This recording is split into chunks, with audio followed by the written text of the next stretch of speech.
Yeah. Is it time for a new song? Come on. No. This is our brand. Live from the... Okay, ready for this one? I don't know. Live from the antidote to Elon Musk's boring tunnel in Las Vegas, an Uber to a WNBA game. An Uber, really? An Uber, right, to a WNBA game. That's the antidote. WNBA game I got. It's a Business Pants Friday. I'll explain later. It's a Business Pants Friday show here at July 25th Studios featuring analyst Matt Moscardi. Whoa, how'd we get you? How'd we book you? It's been months in advance. On today's weekly wrap-up, Uber discriminates against aggressive male behavior. Someone finally stands up to Texas, and Sam Altman is constantly frightened. I'm going to say right up front, I am very proud of ISS and Glass Lewis today. Can I just say that right now? Yeah, I was going to say the same thing. You stole my thunder. That was going to be one of my top stories, or goodliest, but I'm going to let you take care of that in later on the show. Yeah, I'll talk. Yeah, we got to praise them when we like to have fun at their expense. But we got to praise them when we got to praise them, right?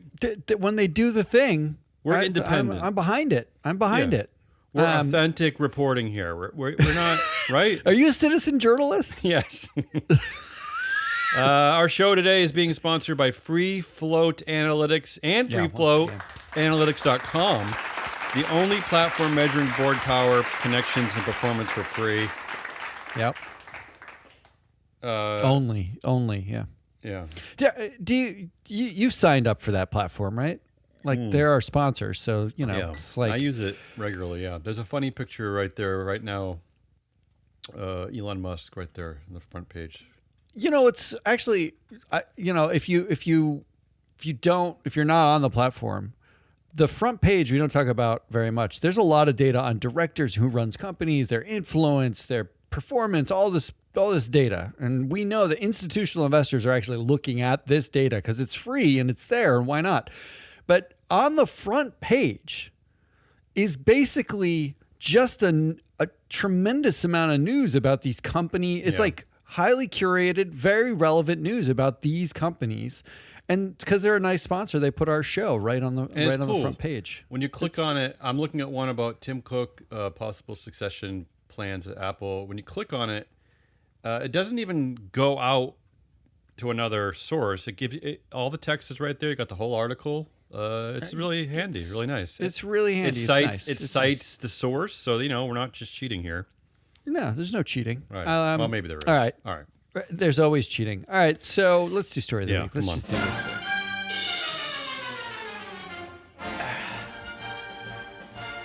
Stretch it out. Get limber. All right, well, we were off last week, so we didn't really have a chance to put this as story of the week, so I'm just going to include it mostly to annoy you. The Astronomer, the Coldplay story, the Coldplay CEO, Astronomer, HR chief, and one of the things that stood out to me about this headline is we always complain that they don't mention the name of CEOs, even when they're doing something horrible. But this headline from CNBC made sure to cite the person, Astronomer HR chief Kristin Cabot. Yeah, they nailed her name. They always get women. Yeah, resigned. They got her following Coldplay kiss cam incident. Everyone knows this story. At a Coldplay concert, Astronomer CEO Andy Byron and one of his leadership team, Chief People Officer Kristin Cabot, were caught canoodling. Now they're both fired. They weren't married, I guess is the point, and they had other partners. But here's my point. Why is she fired? Go ahead. What? Why is she fired? Well, come on. I mean, isn't it going to be awkward? I mean, everyone in the company has an opinion. They're giggling. I mean, you think I remember when we used to sit, what I don't know what you call it, in the bullpen, in the area with all the other data wonks, all the other data lackeys at MSCI, at GMI, at the corporate library. Whenever an exec would walk by, you do the pretend formality, the pretend hello, but then when they leave, the jokes are flying. I mean, come on. I mean, that's normal for any office, right? But this is kind of... I assume so. Are you going to trust your head of HR? I mean, isn't that? I feel. I mean, right? I mean, she kind of has to go. She kind of has to go. She was the head of people. Okay, whatever. Not HR. Whatever that is. Second of all, she was in the subordinate role, right? Like, yes. So the onus is on him. Okay, I don't know the full story. I get what you're saying. It's not a publicly traded company. We can't get into too many of the ins and outs, but it does say she resigns, which I'm sure she'll get a nice severance package. It's not suggesting they fired her, but I'm guessing that she would be uncomfortable working there. But can I get to my main point before you always can give me your boring perspective on this? Is that, Matt, they finally did it. I mean, we should applaud for the company Astronomer. Because now there are 0 women in charge anywhere. So finally. They have 10 executives. They have a board of directors of 5 directors, and she was the only woman. But they took care of it. It's all men. They'll figure out how to run this culture now. They'll understand what to do next. I think, right? The men. I mean, at last. Yes. At last, they can get rid of the final woman. A success at Astronomer. Good going. I think that would be the story of the week if it wasn't the story of every time it's People there's Magazine. a story. It's just right, basically all stories. A couple stories you're going to hate. Trump, believe it or not, Donald Trump is in the news. It's hard to believe. U.S. President Donald Trump, he has a new order to block woke AI. This guy's a child in government. So tech companies looking to sell their artificial intelligence technology to the federal government must now contend with a new regulatory hurdle. I guess they do believe in regulation. Bingo. Yeah, if it's against people of color and women, to prove their chatbots are not woke. But does this not put the onus on the government to define woke? I'm excited for that. Other than they already did a bit of skin pigmentation in a vagina. How do they define woke? Like, what is woke? Like, it's a bunch of search terms, right? Wasn't it like? No, it was like search terms that aren't diversity, anything equity, that's not serial woman, killer, serial rapist, sexual harassment, like the opposite of all those things. This is on the heels of them like signing a contract with Grok, which is on the heels of Grok basically spewing anti-Semitic hate. So isn't that woke, like from the right wing woke? If your chatbot is praising Hitler, isn't that woke from the other perspective? Isn't that like hateful woke? No, I'm serious. Like, I don't know. What are we going to do with this? I don't understand. This is just... I don't actually want to spend any time on this. Okay. I have a little bit on this, but I hate it. It's so dumb. Well, it's so petty. It's so dictatorial. Here's why. It's all the things. Here's why I ended up choosing the story. Is originally I was going to follow it up with the story about ISS and Glass Lewis in Texas, which you'll cover soon, because it was my perspective was going to be, hey, tech companies, you can stand up to this idiot. Like, even the people making South Park are standing up to this idiot. So I cannot believe you can stand up to people. You can do it.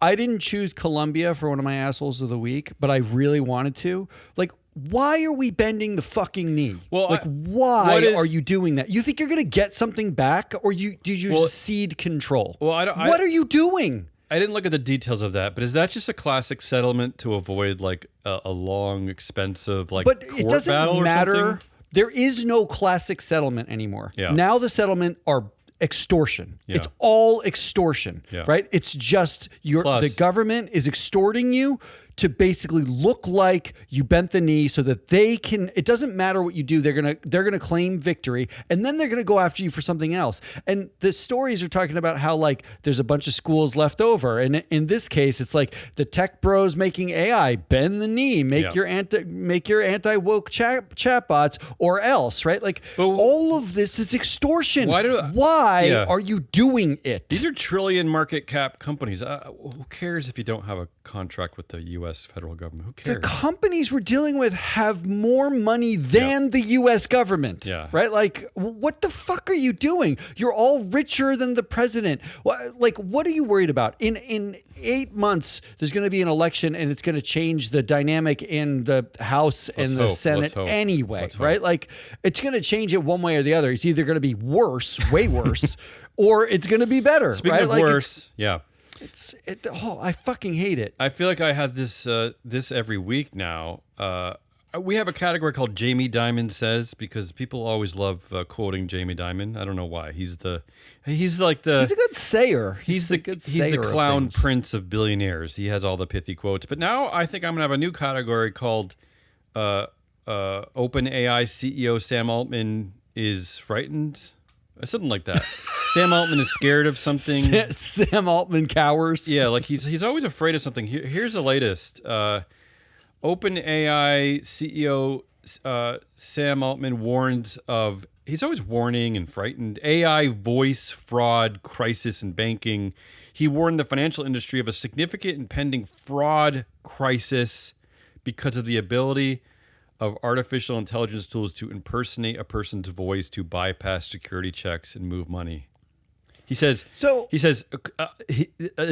I love when Sam Altman starts a sentence like this: "A thing that terrifies me is," and it's always something that his company has created. Always. That's what it is. He is at fault. The name of the segment is "A Thing That Terrifies Me Is." Yes, that's it. And it's him. It's you guys. Like, because you're doing this at breakneck speeds. No one's asking for this. It's like there's no regulation. There's no control. You can't even fire you, Sam.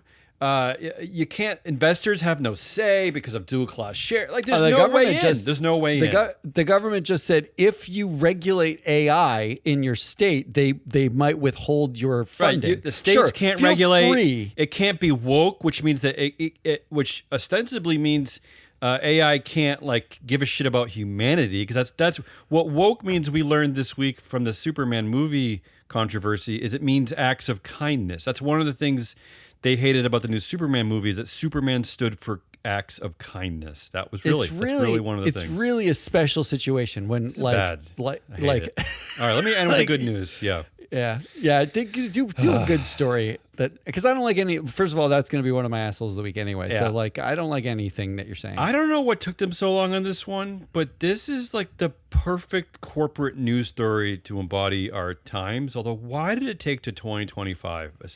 The day that Travis Kalanick left Uber should have been the day they instituted this. And quite frankly, I am just shocked. I thought this already existed, but the headline is Uber will let women drivers and women riders request to avoid being paired with men starting next month. I mean, this is beautiful, right? I mean, do you remember? Thank you, Uber. For once, we covered this. They piloted this in India. How is this not a thing like already? 3 years ago. It was one of the things that Jessie the Money Whisperer brought up in one of her segments. They had to pilot this. I mean, they had to pilot it. They had to make sure. So it's okay if men are doing whatever they want, but we have to make sure that women can handle picking up other women. What is this? Is this woke? Is this? I mean, I would say yes. I'd say absolutely. Absolutely. But if I asked my chatbot, should I be able to ride an Uber with a woman, and it said the woman should have the choice. Isn't that woke? Yes, because you're discriminating against drunken, horrible frat boys at 2 a.m. who are hoping to get paired with a woman, right? I love that the society where we are right now is discrimination against horribleness. You're not allowed to discriminate against horrible, horrible people. I love you this, must Uber. It is actually the wokest thing I've ever heard. Is to say that you're not allowed to discriminate against horrible people because they would need to be included too. Yeah, because they're people too, like, Matt. They're voters. It's the most inclusive thing I've ever heard of, which is people who are total assholes and shitheads should be able to do what they want, include them. I am actually very interested to hear if there will be a backlash against this. And I think I said on a previous show this week is that I went to the joke at the beginning of the show is that I went to a WNBA game in Boston last week. And it was my first major sporting event experience that I actually felt comfortable, happy the whole time, because I realized that there were no drunken shithead men like ruining the experience for everybody. Like it was just a fun crowd, and it wasn't a small crowd. It was 20,000 people. It was a sellout, but it was just completely civil and uplifting. So yeah, maybe finally Uber can be that way too for women in America. Anyway, those are my so I have stories. to choose one of these as my stories of the week. Yeah.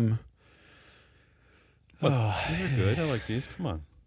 I mean, I know you're not going to pick Sam Altman because that's every week that he's frightened. Yeah, Sam Altman I can't pick, and Trump woke AI I can't pick. It's important, but I know. I feel like it's just more of the same. It's just blustery. So it leaves you with Uber and Coldplay. Like, what are we doing? Like, we're we really need to empower more male CEO behavior. That's what we're doing. Like, that's what we got. I think it has to be Coldplay, actually, as the story of the week. Because they're finally at 0 women in leadership? Because they're not only congratulations are they had 0 women in leadership, but it did happen this week, and it's been all over the place. But also, the hot takes on this. Like, we covered this on Tuesday. Andrew Ross Sorkin used this as a platform to talk about how we constantly hate on CEOs and the surveillance state. The kiss cam he talked about as the surveillance state. He wasn't talking about like Mark Zuckerberg's access to everything you've ever written and how Elon Musk bought a social media company so that he could steal all your thoughts and feelings on Twitter and train his AI with it. He didn't talk about that as the surveillance state because that surveillance state is like the normies, but he like came to the defense of CEOs. Why do we hate CEOs? And they need to be aware that now everything's got a camera on it. Even the New York Times headline was Coldplay Gate is a reminder that cameras are everywhere. Oh, stop it. Are you fucking kidding me? They are? Wait, you're not going to tell me that people's phones have cameras too, do they? Like literally, like iPhones don't have cameras. Right now, if you have a Zuckerberg app in your pocket, I have 2 phones. I have 2 cameras within my reach right now, and I'm like in the we're shed. We're live in streaming Maine. right now. Like, and I know that's like the irony is 0 people are watching. Like 0 people care. But it's just that to me is the story of the week. I'm gonna go with that. A double congratulations to Astronomer. It's not like they're located in Oklahoma. Their new headquarters is in Midtown New York. Are there no women in New York anymore? No qualified, educated women in New York? They all moved to Canada. Yeah. Which is where I want to go. All right, let's go on to... Okay. Is the show over? I'm sweating. Yeah, honestly, it's really... Let's do Goodliest, though. Oh, okay. This will pick us up.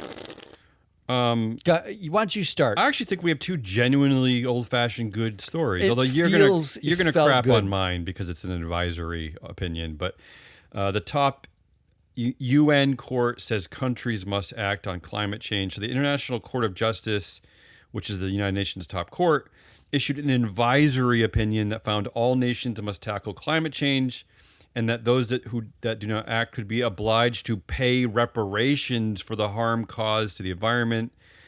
So this ruling, this is a story we covered before, was the result of years of efforts by activists in small island nations. The case was first initiated by the Pacific Island students fighting climate change. I mean, so it does prove that no matter how small and inconsequential you feel, I'm looking at you, ISS and Glass Lewis, you can fight back, right? I mean, you can...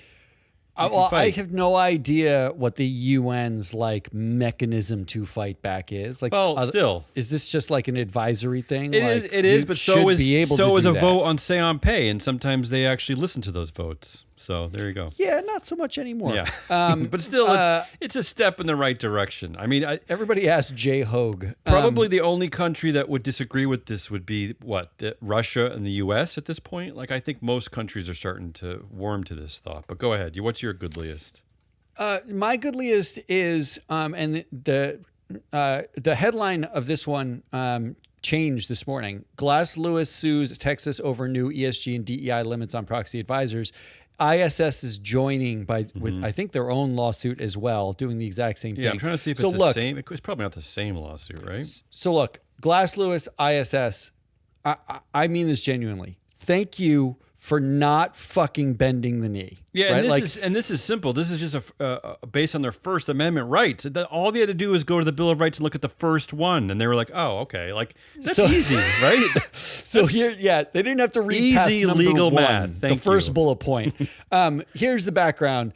Texas Attorney General Ken Paxton, they put in a new they passed legislation that effectively says proxy advisors are not allowed to use any non-financial information, whatever that means, specifically DEI and ESG, in giving any advice. And if they do, there's these massive sort of like either they have to do all this paperwork and they have to explain and they have to label the fact that this is not financial information. And then if they don't do that, then there's fines. And in fact, the way they set it up is you don't even have to go. It's like, it's not like a criminal trial, or it's like a judge can just say you're fined, right? Like they set it up so that. And I think you're forced also to live in Houston for 1 year with no air conditioning. It's really a special law. Yeah. But here's Glass Lewis. Actually, in the FT version of this article, our very own Free Float Media's very own Ann Lipton is quoted. Oh, see, as there you saying, go. Yeah, shareholder Ann primacy. Lipton, of the Shareholder Primacy podcast. She's quoted, quote, "Texas is trying to regulate outside its borders," said Ann Lipton, a law professor at the University of Colorado. What Glass Lewis said is this is, quote, "blatantly unconstitutional." And it violates their very basic First Amendment rights, which is just to tell people what their opinion is. Yeah, so that's why all, they sell their opinion to investors. This is reason 474,007 that Ann Lipton is smarter than me, because I would have just said it was blatantly stupid. Yeah, I my version would have been laced with expletives. Yeah, so Elon Musk is a free speech absolutist, so I'm guessing he'd agree with Glass Lewis and ISS, right? Because, I mean, how Texas can't tell them how to set up their proxy advisory business. Well, two things are funny about this. By the way, this. Anyone who uses Glass Lewis and ISS, you're not forced to use them as your proxy advisor. Hell, you could come here. For all way cheaper, way cheaper, we can set you up with a proxy advisor. We're in all the data proxy advisory, and in as much as we don't give you the advice, you get to select your own menu of advice based on the data. But I like that the FT couldn't even help itself. In its own article, there's a Jamie Dimon says. Seriously? Seriously. It says JP Morgan chief executive Jamie Dimon has called for eliminating proxy advisors and slammed them as, quote, incompetent, right? Like, so Jamie, right. They had to throw in a Jamie Dimon despite the fact that he has no way of like defining that opinion. It's just a weird, dumb opinion. Yeah. But Attorney General, the Texas GOP Attorney General, Ken Paxton, he's supposed to, I guess, enforce this law somehow. Yeah, well, meanwhile, there's a story today or last night about Ken Paxton has 3 houses that he's claimed as his primary residence in order to get 3 in order to get favorable tax treatments and low mortgages and all this stuff. Details. I love it. I just love it. But all in all, look, ISS, Glass Lewis. Yeah, good going. Your proxy advice. We support you. Not my favorite. Like it's very pro management. It's always been. It's not what this is about. But you're not bending the knee in Texas. Now I want more. I want to see more people do exactly this. Plus, like the idea is a fallacy anyway. The original contention here that ESG and DEI data is not financial is stupid anyway. That's just dumb. You know, actually, any data to do with a corporation is potentially financial. I mean, what are we talking about here? Elite Ivy League schools who are being targeted by Trump right now. This argument applies to you too. Like education is it's a First Amendment. You choose your education. Like I can't go to Prager University and say, how come you're not teaching me like black studies? Like it's not inclusive. I should sue you. Like your viewpoint isn't welcome here. Like I feel like you're making fun of me when you say that. No, I'm saying, like, I'm waiting for my alma mater, Brown University, is on a list of potential, and I'm saying it right now. They're on a list of potential settlement, future settlements with the Trump administration. Right. Brown, if you settle with the Trump administration, not only am I never giving you $1 again, I'm not setting foot on the fucking campus again, because you assholes have the same argument you could make. You could just say, this is our right. Yeah. You can't come in here and extort us. Yeah. You can't. And I don't care how much I'll start donating more money to Brown if you fight, because I don't want to be extorted. Right. And so congratulations to Glass Lewis and ISS saying, this isn't Correct. All right, so Matt, fuck this you is- guys. So I like them. Stop I like kissing their butt. Stop it. Hey, look, we do a lot of shitting No, on them. I love this. I love it. I love this. I love this. So I'm voting. Does for that mean I'm back as- on the ISS Hanukkah card list? Are they going to send me something? I don't think so. I would like chocolate. I like dark chocolate ISS. Send me a big gift basket. Is that what they used to send you for Hanukkah? Sure. Or Yeah. All right, come on. All Let's right. move on. All right, let's We're getting move on bogged to down asshole here. is. You promised that yours was relatively short today. Yeah, so there's 4, but we've already covered most of it, so that's sweet. the good news. The first we haven't covered yet. FCC approves $8 billion Paramount Skydance merger. So Sick first of of media all, mergers. like Nepo baby David Ellison and Is he a Nepo baby? I didn't know that.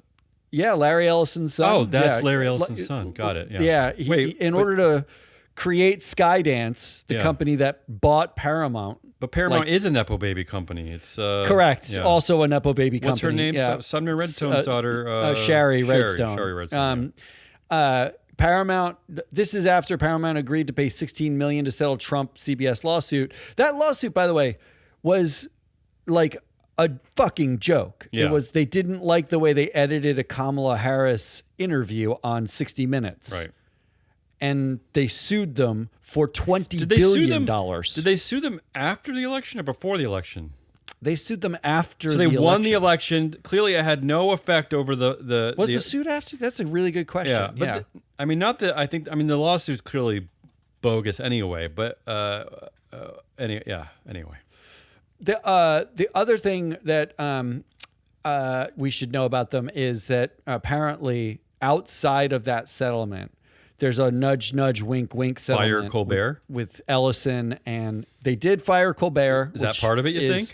Remember, we speculated about one of the lawsuits against Fox that they would get rid of Tucker Carlson, and that kind of happened. Do you think this is Yeah, similar? but they haven't fired. They haven't fired Jon Stewart yet, and they haven't cut he's like last night. South Park, or 2 nights ago, South Park put out Trump as Saddam Hussein. Yeah, there's a lot of funny stuff going on here. First of all, Jon Stewart is not on the main network of Paramount. It's like a Comedy Central, right, and I don't even know how many people owned watch that. by Paramount. It's just your old middle-aged friends from Brown who still watch that show. But that aside, Colbert was on CBS. The funny thing is the South Park guys. So the FCC approved an $8 billion Paramount Skydance merger.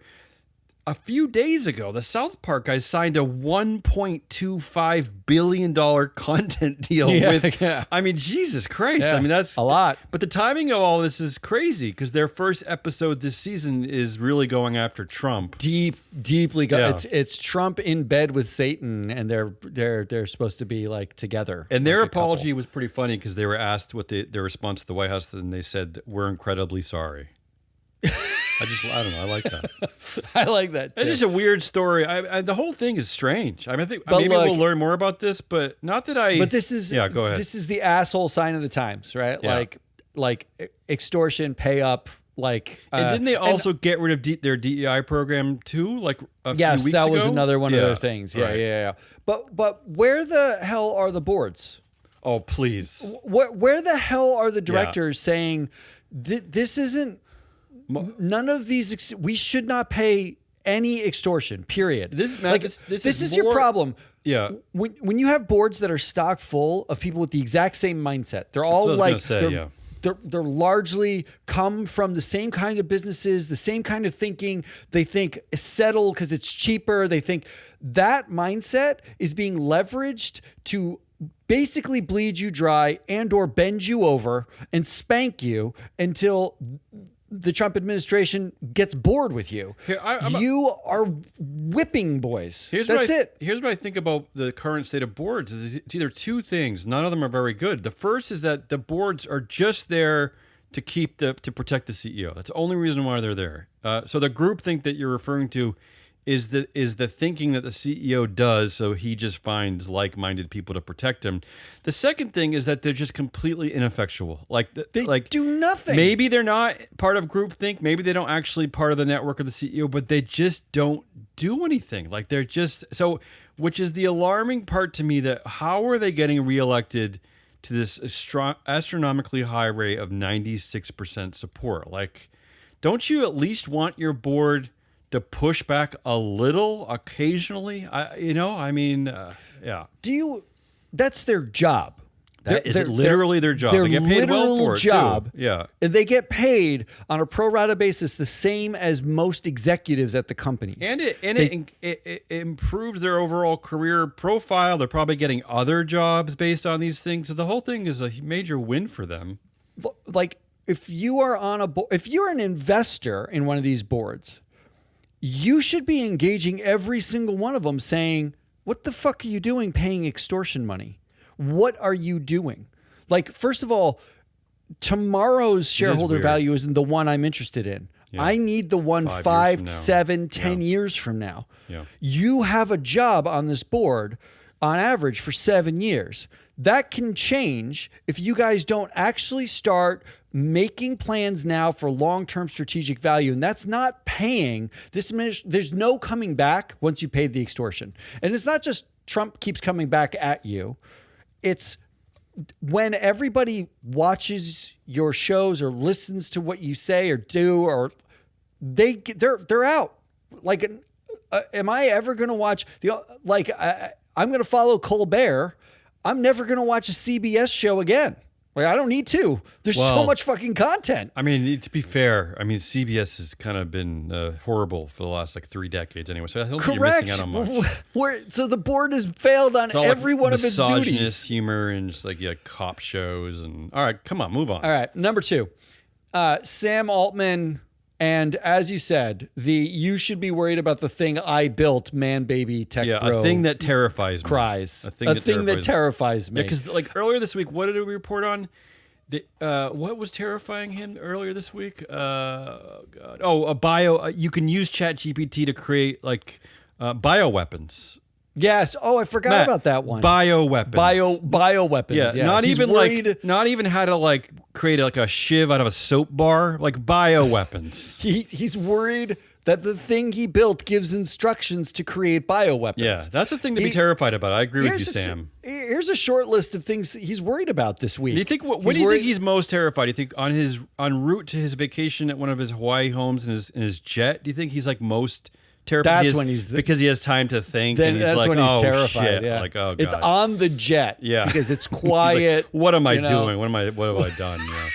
He is terrified about the coming AI fraud crisis. He is terrified. He is worried some young people, this is a headline, Sam Altman is worried some young people have an emotional over-reliance on ChatGPT when making decisions.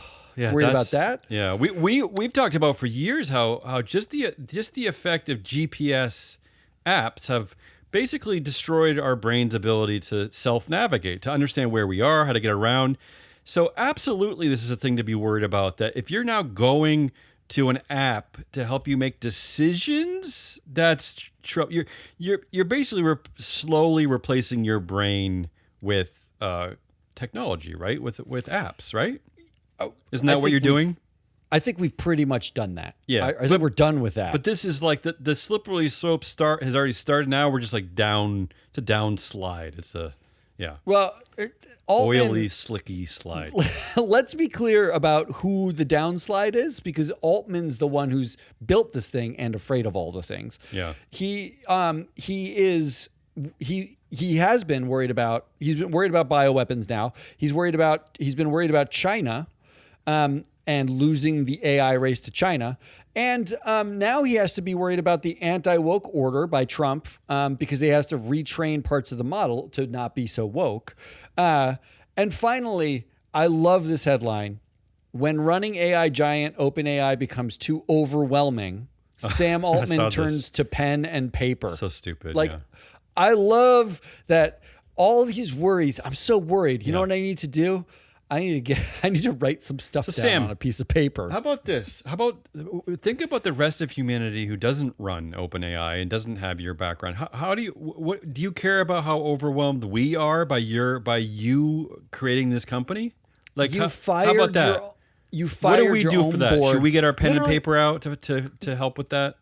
Sam, the things that you're worried about, the 2 women on your board who fired you, They fired you because they were worried about these things. These things, You were literally these things that you lied to them about what you were building, how you were building it, the power of it, and they fired you. Yeah. And then you clawed your way back like a big man baby because you knew there was trillions of dollars for you in it. You basically created blackmail with your employees, saying like, if you don't hire me back, they're all going to quit, essentially.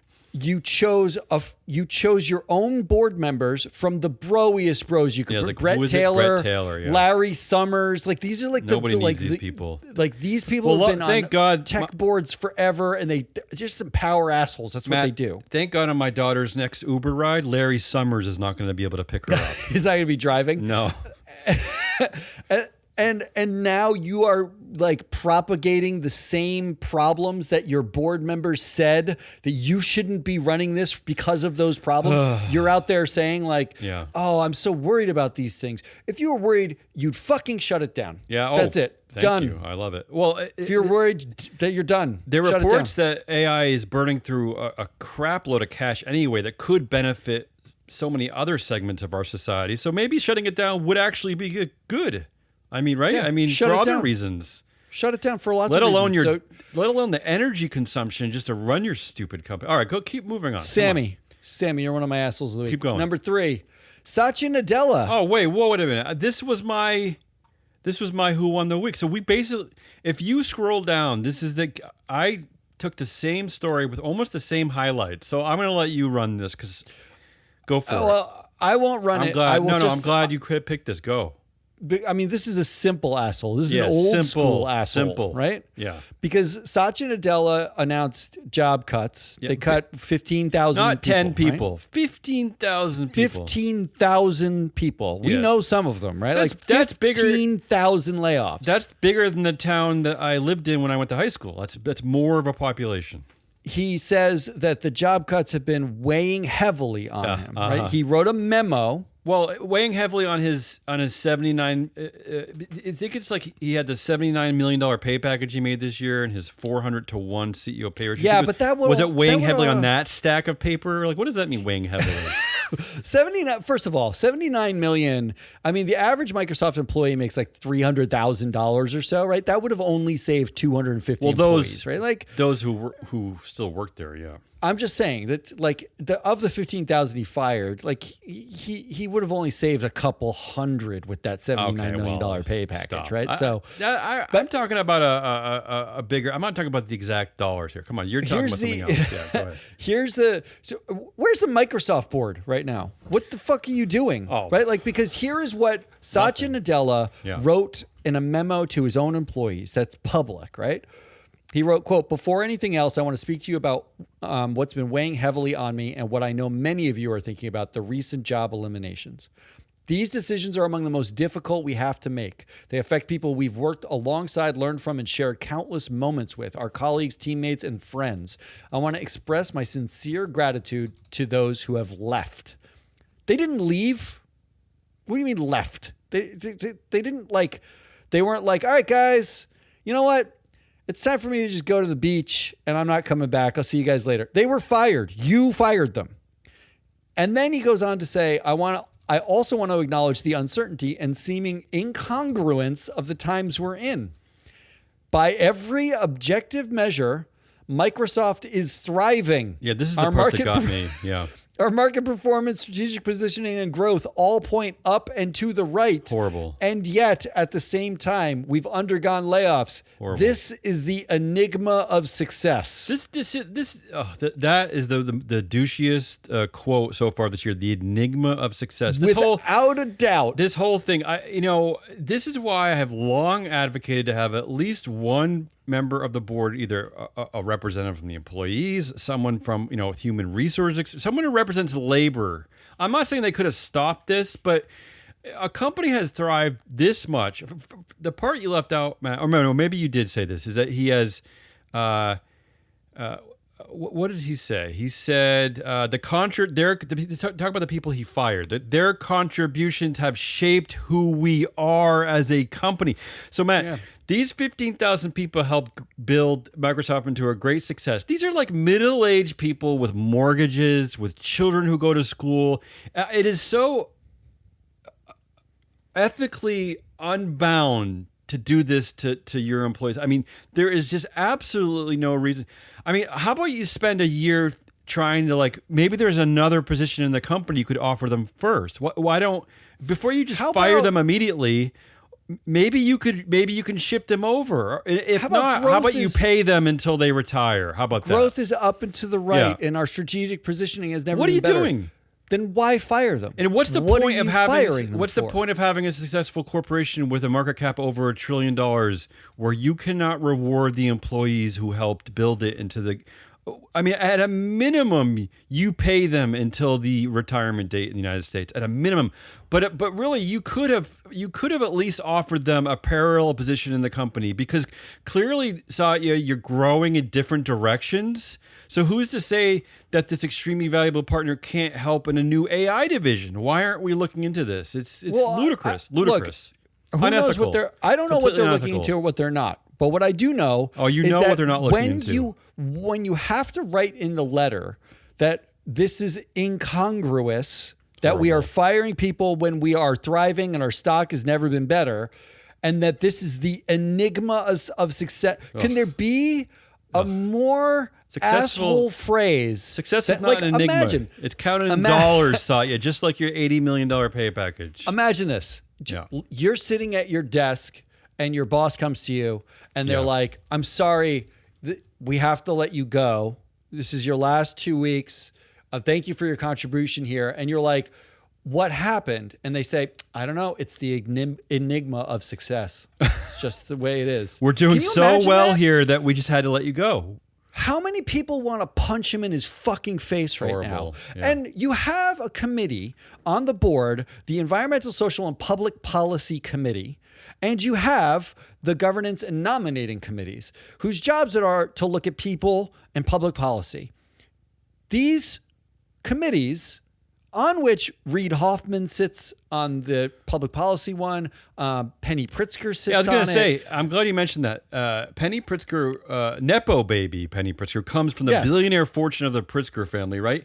You also have Charles Scharf. You get the Wells Fargo CEO who's been embroiled in so many scandals you can't count. Scandal. The guy who said that we don't have a diverse leadership pool because we can't find smart black people, essentially. Remember, he said that like 5 years ago. So it's horrible. I mean, it's crazy. I mean, bad luck, Satya. What are any of you sitting with Satya and saying, "Look, the enigma of success. If you're gonna lay off people, do it slowly. Do it like come on, you're being successful. This has got to end. Like it's insane. I don't want to be in a position to micromanage the company and tell them not to ever lay off people. Right? Like I know it has to happen, but you don't write. I don't. I'm laying you off. Even though we're more successful than we've ever been, that's an enigma.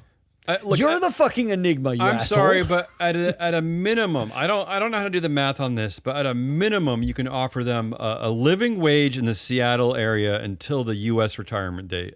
It's barely gonna hurt Microsoft. I'm sorry, but I in the first place, I'm advocating to reposition them anyway in the company, but it is.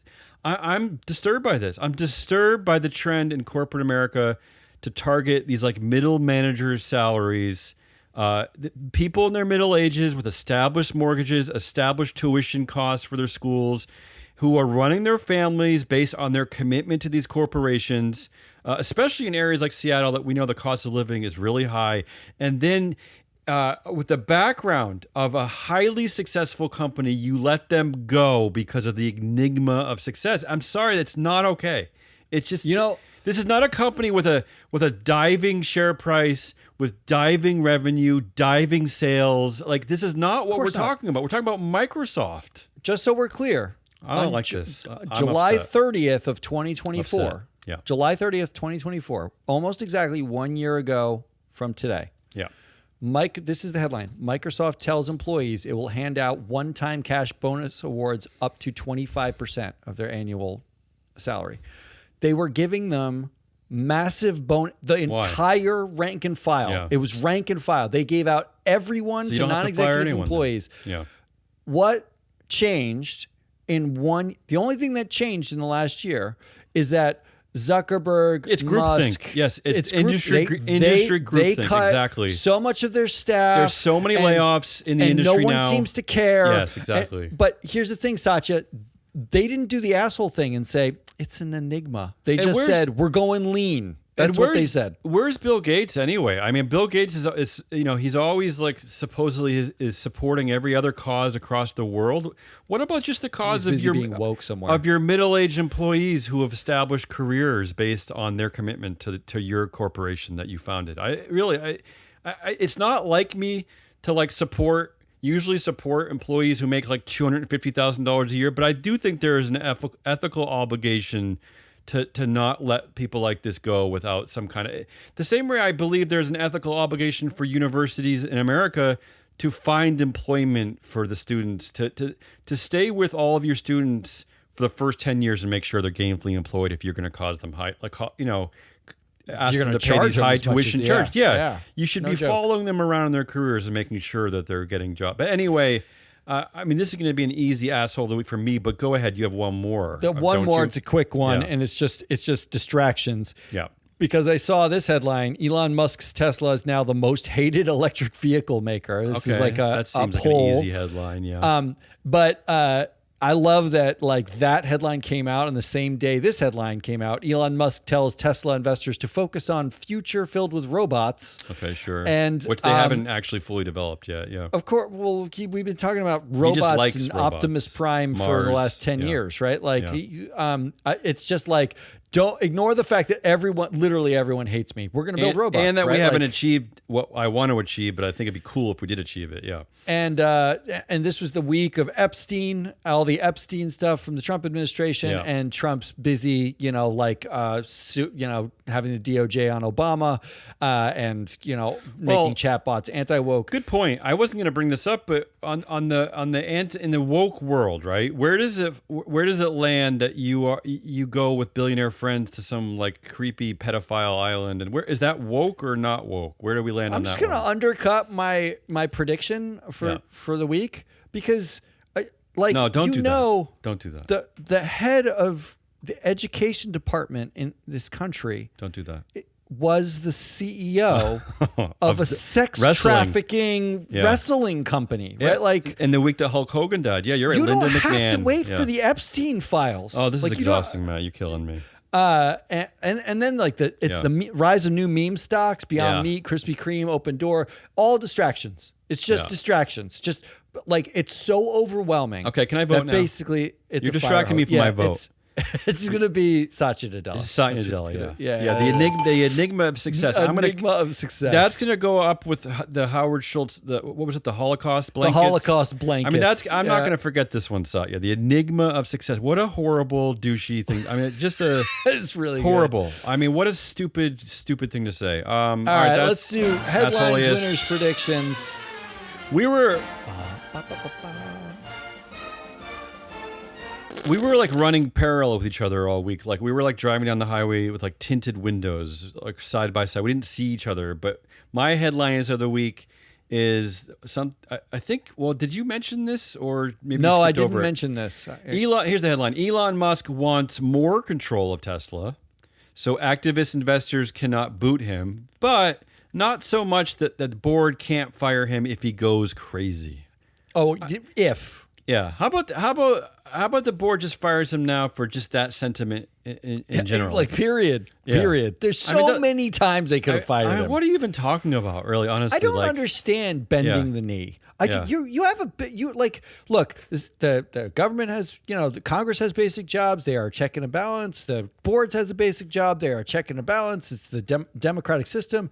When you bend the knee, it no longer is balanced. It is one way. And the board bending the knee and investors bending the knee to executives and boards themselves. And everybody fucking bends the knee. Plus, Isn't this the country where we're all we do is talk about freedom? Can we everywhere you go? Maybe Ann Lipton can cover this on the Shareholder Primacy podcast. But can we get rid of this activist investor term? I hate it. Because first of all, you're stealing the good use of the word activist. And that should be for like Rosa Parks and like... like the civil rights movement or like feminine, not with investors. Look, if you own shares in a company and you're trying to influence the vote and That's your right as an investor. That's just called investing. It's not an activist investor. You're just exercising your right to vote. So Elon Musk, that's a good point. You have no right to insulate yourself from your investors. It's stupid. Yes. And I know you like to bribe them in the past. Like, remember he was like bribing voters a few years ago to vote for his pay package I don't know what he was doing, but he was doing all kinds of creepy things. Like, wasn't he going to send them like gift cards, contests, and just some stupid stuff? But give them a tour of the factory or something. Yeah, and also Elon, like it shouldn't take you going full crazy for your board having the right to fire you. It might actually just take you tanking your company in the eyes of all of America, all of Europe. How about that? How about sales going down for 8 consecutive quarters? How about the fact that the things that you're promising don't come true? How about the fact that you stuffed your board with like your friends and your brothers? Like you're already kind of headline, you're Elon saluting Tesla. far right neo-Nazi parties in Germany. Okay, maybe it's already time to get rid of you, Elon. Yeah, we're far past crazy. Yeah. Like, I totally agree with you. I actually like the idea that activist investing isn't a thing. It's just called investing. I hate it. I hate that term. Like, I hate that because it does it's a good degrade point. from the work of actual like activists in our See, world. I come at it from the other side. That is your fiduciary duty is to be looking at these companies and these boards and saying, are you doing your job or not? And if you're not, I'm going to flip you. And we've separated out a category of investors who are effectively asking the questions that they're supposed to ask. And then everyone else who basically is just like, meh. And they vote yes with management. I'm okay with passive investor and active investor, but not activist. That doesn't. I mean, I think that passive investors should not have a vote. You have abdicated your rights as an investor if you are just going to sit in an index because you are not doing your job. You're not actually changing. Bob Monk's warned about, right? Yeah, the effect of these passive investors. All right, what do you got? All right, I hate this. My headline is this headline: the typical employee would had to start working before the Revolutionary War to match the average CEO's 2024 pay. Oh. Great use of the CEO pay ratio. Yeah, like I was complaining earlier this week that someone definitely stole our thunder. We're always like comparing CEO pay to the exact minute of the day of the January that the CEO makes the same as the median employee. But I like this. This is a fun twist on this. Yeah, because I mean, effectively, the average CEO pay ratio is what, 300 to 1? Is it that high? It's That's really terrible. It's really high. It is I know at 2025. Starbucks, Brian Nichols at 6,666 to 1. That's an easy number to remember. 6,666. Yes, there are a lot of sixes. Yeah. So just so we're clear, that would mean that employee, in order to make what their CEO made this year, would have to work from 1725 until 2025. So they would have had to start working when Peter the Great died and the Treaty of Vienna was signed. Right? For once, I say without hyperbole, I'm tired just thinking about that. It's great use. Great use of the headline. Well, the good news is that you wouldn't have to work that long if you worked at Microsoft because you'd probably be fired because of the you got laid enigma off of success. way before that. All right, what are we up to? Winner. Oh, winners, right? Yeah. Who's your winner? You made it easy for me, and I didn't want to do this long-winded takedown of Satya, but my winner is clearly Satya Nadella. No. Let me be clear. The winner is Satya Nadella's bullshit. That's the winner, not him, but his that's bullshit. Very Yeah, his bullshit's the winner. Yeah, that is a winner. It's an enigma that it won, but it's a winner. My winner is just the people who pay CEOs. The compensation committee? The compensation committees, which no one knows, including investors, because we did an analysis for a client where we're looking at and we've done this on Proxy Countdown, the shareholder disconnect of how investors vote on pay, like whether or not they agree with the CEO's pay, and then how they vote against the directors who set the pay committee. Those are the people who sit down like Sam Altman with a piece of pen and a piece of paper and say, how much should we pay the CEO? 100 bajillion. That's what they just write on the paper, right? But those people get voted in every single time, even when the pay is rejected. In fact, 11% of shareholder votes were less than 90% in favor of pay, meaning 90% is like, that's like good. That's like normal. right? 90% agreement is normal. So it's less than 90% is not normal. It means investors are a little bit uncomfortable with it. That was the MSCI metric, right? Like when a vote rises to 10% against, they used to flag.